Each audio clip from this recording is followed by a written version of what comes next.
10月26号，阳谷举行蚩尤宝典落成典礼和蚩尤铜像揭幕仪式。中国民俗协会、中国孙子兵法研究会、山东省大顺文化研究会、贵州省苗学会的专家学者，市政协主席王志刚、市委常委宣传部长贾绍勇、市委常委政法委书记汪文耀、市人大常委会副主任刘新东、市政协副主席徐书满、潘延红、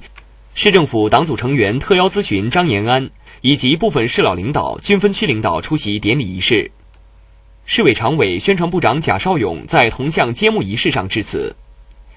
上古时期，阳谷是东夷集团经济、文化和军事中心。蚩尤带领九黎氏族部落在这一带兴农耕、冶铜铁、创百艺、明天道、礼教化，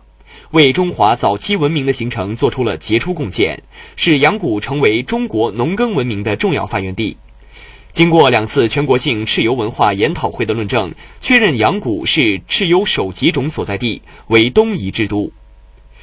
蚩尤陵园分陵寝区和公共祭祀区2大部分，由南向北依次是陵门、蚩尤塑像、祭祀台、蚩尤殿、墓碑亭等10个建筑。蚩尤宝殿为汉代重檐宫殿式建筑，建筑面积552平方米。蚩尤宝殿的落成是扩大蚩尤文化的传播与交流，加强山东和西南各省以及海内外侨胞的联系，推动我市文化大发展的又一重要举措。